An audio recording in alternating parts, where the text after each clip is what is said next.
Hi, Dr. Maslow. This is Dr. Gordon Allport. I'm going to be responding about your presentation that you have. I just wanted to let you know that I really enjoyed your presentation today, and I enjoyed all your posts throughout this quarter in this class. You have very similar posts, very similar views to what I have, and I believe that our work has done a lot to help individuals today and in the future. First, I'd like to say that about your feelings, how you felt growing up, are similar to what I felt growing up. I was the youngest of 4 brothers. I looked up to my older brother, who also became a psychologist. He influenced my thinking as far as going into psychology and studying and teaching psychology. He also became a teacher. My parents, although I don't dislike either one, they had some influence on me as far as wanting to help others and teach. That teaching came from my mom. Even though she was very hard on us as kids, it still helped for me to develop that in my lifetime. You talk about feeling lonely. I felt lonely as well, and I think that's why I felt like I needed to become like my brother. However, I didn't. When I reached adulthood, I finally realized that I could be my own self, even though I did like to read about and learn about psychology, and I got my PhD in psychology, and I worked with sociology first. I think it proves my point in my work that we don't need to get stuck on how our experiences in our past and to grow. Obviously, we need to grow and personally and psychologically and reach psychological maturity. But in order to do that, we have to sort of let go of the past and focus on the present and why we are who we are in the present, and not because of our past are we who we are because of our present. It may have influence, not that I'm not denying that our past does not influence, because obviously it does influence our present in a big way, but it doesn't mean that we have to say that we are who we are because of our past. I believe in functional autonomy, and that just means, in my definition that I have, it means one's motives today are independent or autonomous of their origins. So say you're a doctor, no matter the reason why you wanted to become a doctor in the past, you might not have the same reasons for it today. So, or even a taste in food. You might have developed a taste in food while you were young because either your parents forced you to eat those foods, but today you like them because that's just the foods you like. So it's that you developed a taste, but it doesn't have the same function as today in the present as it did in the past. So there are 2 functional autonomies: perseverative functional autonomy, which is related to habits. These are where habits might have formed in the past. Maybe you put pepper on your salads in the present, but you did it in the past for different reasons. Now you just like the taste. Maybe in the past that's just what you did because that's what people did in the past. But also a habit of that formed from a different motive. And for example, a teen might have started a habit that they have today in adulthood, and it had nothing to do with today. In the past, they might have rebelled against their parents, so they developed a behavior to sort of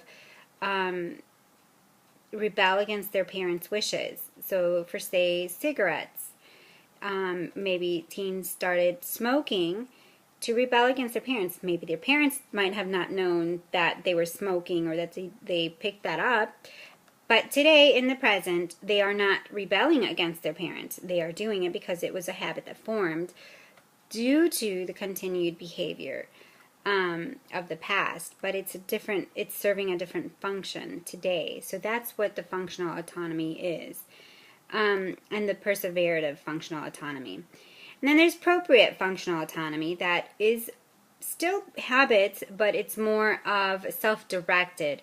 There's a reason, more like a value of why you do things out of habit, or why one would do things out of habit.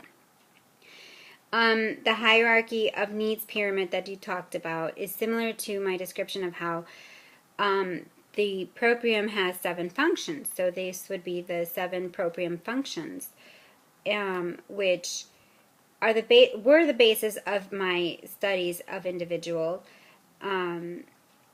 And of course, the age that they were developed within vary greatly, or maybe from one individual to another, it might be very similar in terms of age of the physical individual. The sense of body, self-identity, self-esteem, self-existence, self-image, rational coping, and appropriate striving, which is similar to your self-actualizing needs. The sense of body is the boundaries that develop within the first 2 years of life, where you develop a sense of pain and injury, and you understand the boundaries of what your limits in your body are. So a 2-year-old will be able to tell you, whereas a baby would be able to cry and let you know that that is painful for them. There's boundaries. Anything outside is foreign. Outside of the body is foreign. Self-identity develops within the first 2 years of life as well.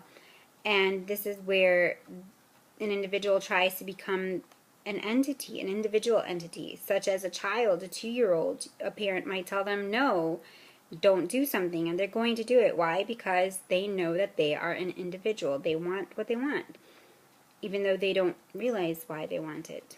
Self-esteem develops within the first 2 to 4 years of life. This is even ongoing. Self-esteem, some adults still have issues with self-esteem. And this is why I developed a research to where I would help them to grow and finally be able to have a good self-esteem, not affected by their past. Self-extension between 2 and 4 and 6. This is something that an individual sees essential to themselves.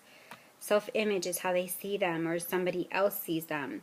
And if they have issues with only focusing on how others see them, then obviously they're going to not be able to grow. Rational coping, how they cope with life. And this is developed from 6 to 12 and on. And then appropriate striving, how they self-direct, what they want out of life, their goals, their plans, their purpose, their sense of purpose. So when people have appropriate striving and they don't see that, and some individuals are stuck on their past and feel that they cannot move forward, that is where our research and where our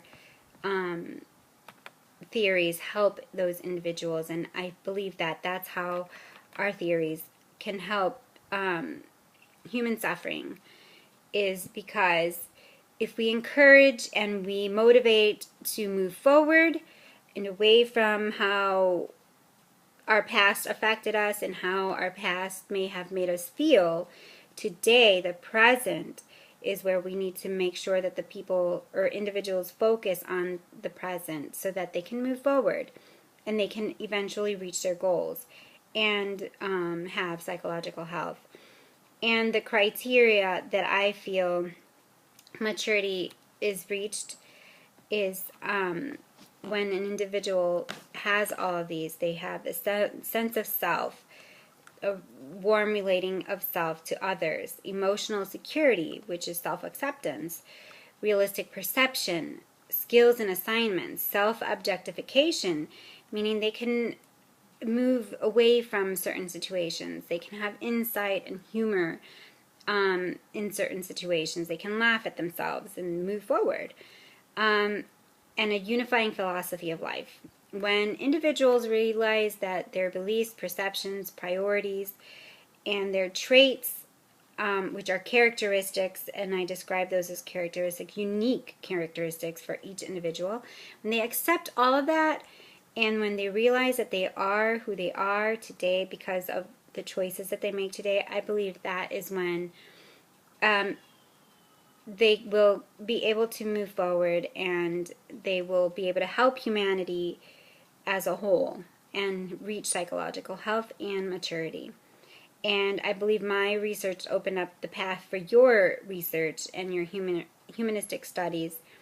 And although I didn't have much therapy, I didn't use therapy for individuals, I did encourage and help individuals move forward. And I hope that the rest of the psychology